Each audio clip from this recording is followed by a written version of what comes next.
আসসালামু আলাইকুম বন্ধুরা, রাজশাহী সিটি হাট থেকে কথা বলবো রাজশাহী সিটি কর্পোরেশন নির্বাচনে। রাজশাহী সিটি কর্পোরেশন নির্বাচনের প্রার্থীর ঘোষণা দিয়ে দিয়েছে এনসিপি। যে দলগুলো নির্বাচনে অংশগ্রহণ করবে তার ভিতরে অন্যতম তিনটা বড় শক্তি এনসিপি, জামাত ইসলামী, বিএনপি। এই তিনটি দলের ভিতরে যেই দল প্রথম প্রার্থী ঘোষণা করবে সেই দলের প্রার্থীর নাম সাধারণ মানুষের কাছে যাবে।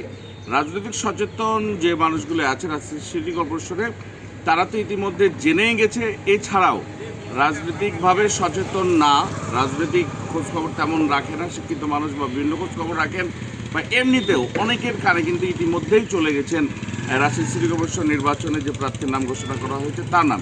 এটা যাবে, এটা স্বাভাবিক। তাই রাজনৈতিকভাবে যেই দল সিটি কর্পোরেশন নির্বাচন এছাড়াও বিভিন্ন নির্বাচনে তাদের প্রার্থীর নাম ঘোষণা করবে তত বেশি তারা সাধারণ মানুষের কাছে নির্বাচনের দৌড়ে এগিয়ে যাবে, এটাই স্বাভাবিক। এনসিপি এই মুহূর্তে বড় একটি আলোচিত দল এবং তারা গত নির্বাচনে ভালো করেছে, জামাতের সাথে তারা ছিল, দুই দল মিলেই তারা ভালো করেছে। তো এনসিপি কিন্তু এর মাধ্যমে কিন্তু অনেক বেশি এগিয়ে গেছে। আমরা দেখতে পাচ্ছি যে বিএনপিও কিন্তু তাদের প্রশাসক ইতিমধ্যে নিয়োগ দিয়ে দিয়েছে। এই প্রশাসকদেরকেই তারা আবার ক্যান্ডিডেট দিবে কিনা, এর মাধ্যমে তারাও তাদের কার্যক্রম এগিয়ে নিয়ে যাচ্ছে কিনা এটাও হতে পারে। তারাও নির্বাচনের দৌড়ে কিন্তু এগিয়ে গেছে বা এগিয়ে যাচ্ছে, বা তারা যদি এদেরকে প্রার্থী না দেয় তাহলে কিন্তু তারাও এনসিপির থেকে ঠিক পিছিয়ে গেল। কিন্তু জামাত ইসলামী বাংলাদেশকে কিন্তু আমরা ইতিমধ্যে এখন পর্যন্ত প্রার্থী ঘোষণা বা সিটি কর্পোরেশন নিয়ে তাদের রাজনৈতিকভাবে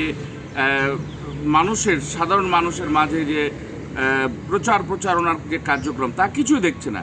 এর মাধ্যমে কিন্তু তারা এনসিপির থেকে প্রচারণায় বা কার্যক্রমে পিছিয়ে গেছে। এখন বলতে পারে যে এনসিপি তো তাদের তুলনায় অনেক ছোট দল, তাহলে যে কোনো সময় প্রার্থী ঘোষণা করলে মনে হয় তারা ভালো করবে না। এটা অসম্ভব, এটা ভুল কথা। জামাত ইসলামী বাংলাদেশে কিন্তু বরঞ্চ এই জায়গায় অনেক বেশি সফলতা অর্জন করেছে। এটি ইতিপূর্বে আলোচনা হয়েছে, যেমনটা জাতীয় সংসদ নির্বাচনে অনেক আগে কিন্তু তাদের প্রার্থীর ঘোষণা দিয়েছে এবং নির্বাচনকালীন সময়ে তাদের প্রার্থীরা কিন্তু তাদের এলাকায় গিয়ে তাদের প্রচারণা, তাদের বিভিন্ন কার্যক্রম কিন্তু তারা চালিয়েছে।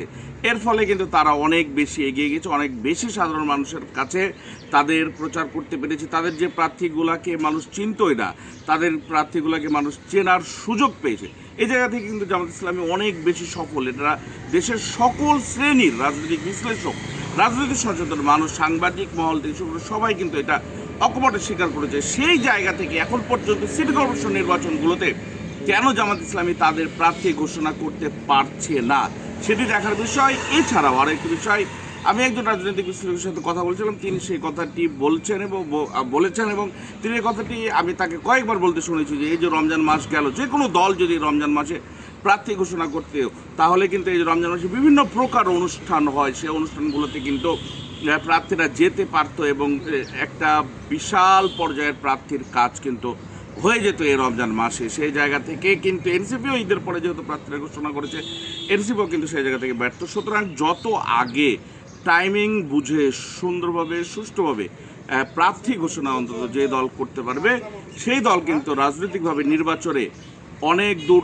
এগিয়ে যাবে। সেই জায়গা থেকে আমরা এনসিপিকে এই জায়গাতে অন্তত এই দলগুলোর থেকে এগিয়ে যেতে দেখলাম। দেখা যাক বাকি দলগুলো সামনের দিনে কি করে, সেই আশা রাখছি, দেখার আশা রাখছি। দেখবো সামনের দিনে নির্বাচন পরিস্থিতি কেমন আছে সেটি দেখার আশা রেখে আপনাদের সকলের সুস্বাস্থ্য দীর্ঘায়ু কামনা করছি এবং আমার ভিডিও দেখার জন্য ধন্যবাদ জানিয়ে আমি S M Abdullah, S M টেলিভিশনের আজকের ভিডিও থেকে বিদায় নিচ্ছি। আসসালামু আলাইকুম।